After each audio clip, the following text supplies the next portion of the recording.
Hello friend, मैं हूं Rupak Sen and welcome my YouTube channel एडुट्यूटरू। ये मेरा सेकेंड टॉपिक है ह्यूमन एंड एनिमल न्यूट्रिशन। ये टॉपिक को मैं दो पार्ट में डिवाइड किया। फर्स्ट पार्ट जो आज मैं एक्सप्लेन करूंगा, सेकेंड पार्ट मैं दूसरे वीडियो में एक्सप्लेन करूंगा। So keep watching this video.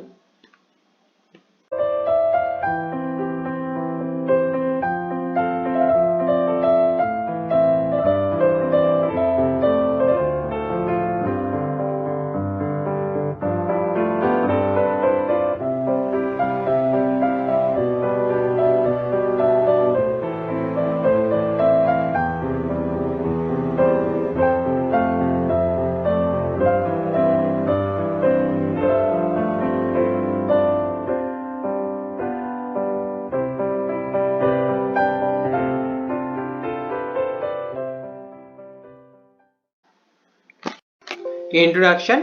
Animal and human get their food from plant, either directly biting plant or indirectly biting animal that eat plant. Some animal eat both plant and animal. Human also intake both organism. मतलब plant से हमको food मिलता है, human को and animal को plant से ही food मिलता है। एक डायरेक्ट प्रोसेस हो और इनडायरेक्ट प्रोसेस हो। डायरेक्ट प्रोसेस मतलब डायरेक्ट प्लांट को हम इंटेक कर रहे हैं। कोई कोई एनिमल है, फॉर एग्जांपल गोट, काउ, जियर, जेब्रा, इन सब एनिमल डायरेक्टली प्लांट को इंटेक करता है, इसलिए उन सब एनिमल को प्लांट ईटिंग एनिमल बोलता है। और इस प्लांट ईटिंग एनिमल को जो एनिमल इंटेक करता है, मतलब लायन, टाइगर, जैगुआर, पैंथर, इन सब एनिमल प्लैनेटिंग एनिमल को इंटेक करता है। सो इन सब एनिमल को बोलता है नॉन प्लैनेटिंग एनिमल। मतलब नॉन प्लैनेटिंग एनिमल प्लैनेटिंग एनिमल को इंटेक करता है, मतलब उनको खाता है। और ह्यूमन वेजिटेरियन भी है, मतलब प्लैनेटिंग भी है, और नॉन प्लैनेटिंग भी है, मतलब नॉन वेजिटेरियन भी है। डायरेक्ट भी प्लांट को इंटेक करता है और उन सब एनिमल को इंटेक करता है जो प्लांट को इंटेक करता है, मतलब गोट, काउ। और next point, all organism include human require food for growth, repair and function of the body. मैंने जब प्लांट न्यूट्रिशन आपको एक्सप्लेन किया था उस टाइम ने एक बात आपको बोला था, क्या फूड के वजह से हमको ग्रोथ में हेल्प होता है, फूड के वजह से हमको डैमेज पर रिपेयर होता है। मतलब no food no growth, no food no rebuild of the damage part of the body. तो food most important of any living organism. So next point, different way of taking food. So हर एक organism के लिए वे of taking food अलग अलग होता है। Bird के लिए अलग होता है, इंसेक्ट के लिए अलग होता है, ह्यूमन के लिए अलग होता है। First example, bee and hummingbirds suck the nectar of the plants. Second example, infant of human and many other animals feed on mother's milk, etc. Next point is interesting part, starfish के बारे में। So starfish का मैं एक amazing fact बोलूँगा। क्या? Starfish feed on animal covered by a hard shell of calcium carbonate. So starfish का जो आउटर लेयर है, बॉडी का जो आउट पार्ट है, वो कैल्शियम कार्बोनेट से बिल्डअप होता है। So I will explain you. So first opening the cell. After the opening cell, starfish popped out stomach through its mouth to eat the soft animal inside the cell. So first इस opening होता है mouth opening की वजह से stomach बाहर आता है, then to eat the soft animal inside the cell. The stomach then goes back into the body and food is slowly digested. Again, first opening the cell, then the starfish popped out its stomach through it the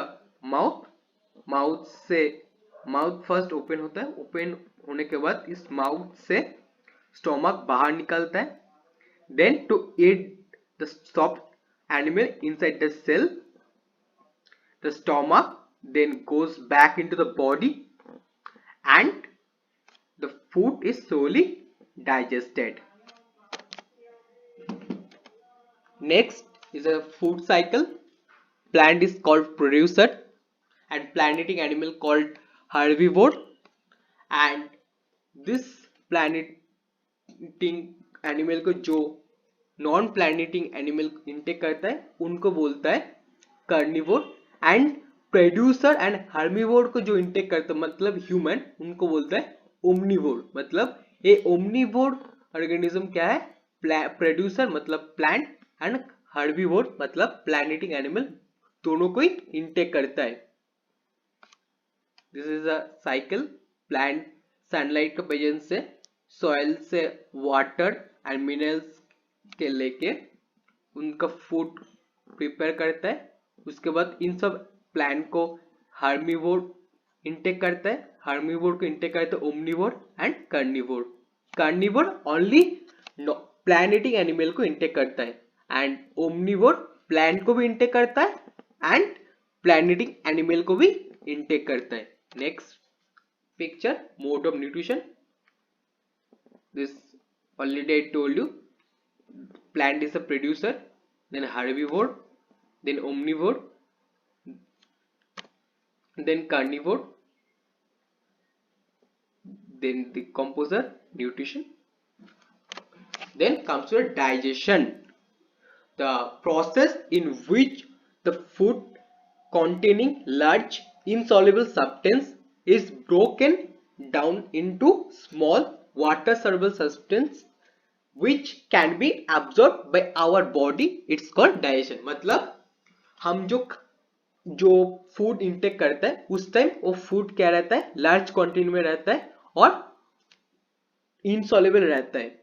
उन insoluble और large containing food को break करके small containing and water soluble product में product को हम absorb करता है। सो इस प्रोसेस को बोलता है digestion. The process in which the food containing large insoluble substance break into small, मतलब in large food particle and insoluble substance को ब्रेक करके small and water soluble substance पे कन्वर्ट करता है। उसके बाद which can be absorbed by our body, this small substance and water soluble substance को body में एब्जॉर्ब होता है। दिस प्रोसेस को बोलता है digestion. This is the complex substance, complex substance simple substance में कन्वर्ट हो रहा है and this it make the food soluble so that it can be absorbed by the utilized by the body। so digestive tract है 6 digestive tract। first buccal cavity or mouth, then food pipe or esophagus, then stomach, then comes the small intestine, large intestine, ending in the rectum and the anus। next, this is the digestive tract of human।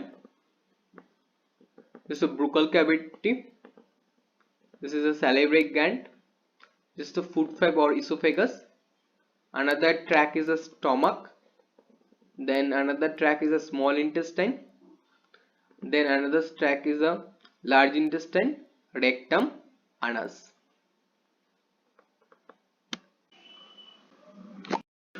buccal cavity और इकन से oral cavity, it is a starting point of human digestive system.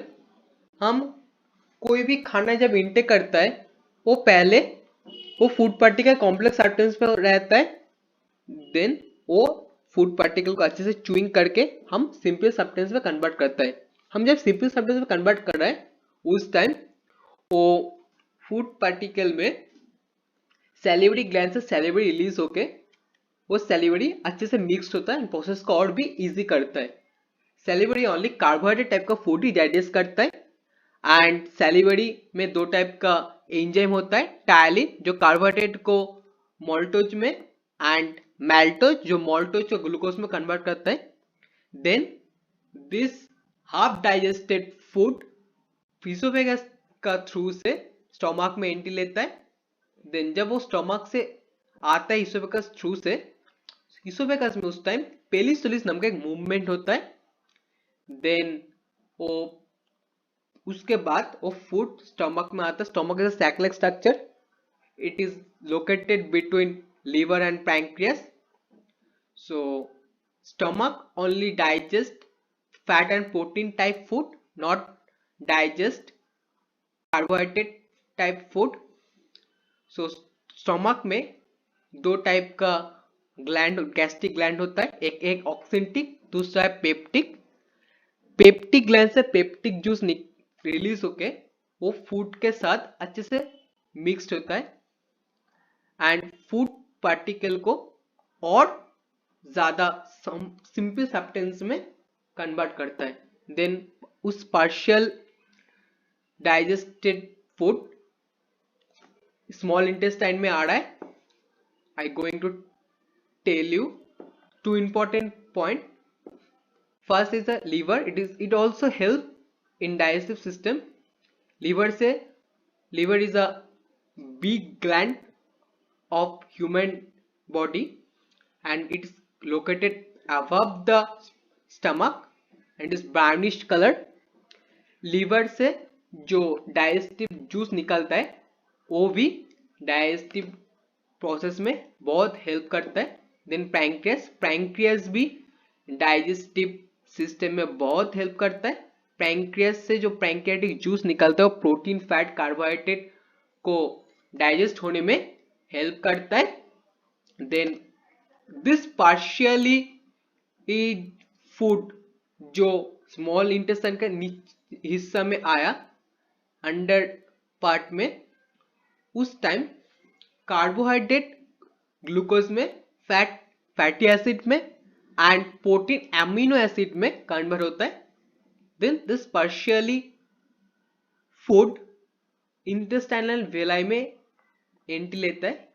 तब intestinal villi के अंदर blood vessel and blood vessel का अंदर lymph रहता है। Lymph fat को एब्जॉर्ब करता है फूड से and blood vessel carbohydrate and protein को एब्जॉर्ब करता है। देन वो लिम्फ एंड वो ब्लड वेसल का थ्रू से वो फूड पूरा बॉडी में स्प्रेड होता है। देन वो अनडाइजेस्टेड फूड एंड अनएब्जॉर्बल फूड कहाँ पर आता है? लार्ज इंटेस्टाइन में। वो लार्ज इंटेस्टाइन का कुछ पार्ट्स है। ये है ascending colon, this is the transverse colon, this is the descending colon, is the sigmoid colon. Ascending colon से वो फूड डायरेक्ट होके ट्रांसवर्स कोलन के थ्रू से, डिसेंडिंग कोलन से, सिग्मोइड कोलन से उसके बाद बाहर, मतलब वो जो अनडाइजेस्टेड फूड जब लार्ज इंटेस्टाइन में एंट्री लेता है उस टाइम लार्ज इंटेस्टाइन क्या करता है, उसमें कुछ मिनरल्स एंड सॉल्ट एब्जॉर्ब करता है। उसके बाद वो अनडाइजेस्टेड फूड लार्ज इंटेस्टाइन का थ्रू से बाहर जाता है। बाहर जाने के टाइम में कुछ बैक्टीरिया वो फूड में अच्छे से मिक्स्ड होता है एंड स्टूल में कन्वर्ट होता है and then stool rectum and anus का थ्रू से बॉडी का बाहर जाता है। Then absorption, that digested food can now pass into the blood vessel in the wall of intestine. This process is called absorption. The conversion of absorbed food in simple complex substance such as protein and vitamins required by body is called assimilation. The process of elimination of digested food out of the body is called egestion. Means यहाँ पर जो undigested food bacteria के साथ mixed होके जो stool में convert हो रहा है वो स्टूल रेक्टम एंड अनस के थ्रू से बाहर आ रहा है। This is called egestion. This process is called egestion. The process of elimination of undigested food out of the body is called digestion. Thank you for watching my video. Please do like, share and comment and please subscribe कर देना मेरा channel. And आपका कोई दूसरे topic में interest है science related, सो मेरे को कमेंट सेक्शन में लिखना, कमेंट सेक्शन में मेरे को बोलना, मैं दूसरा वीडियो में मैं वो एक्सप्लेन करूंगा। Thank you so much, stay safe, stay happy.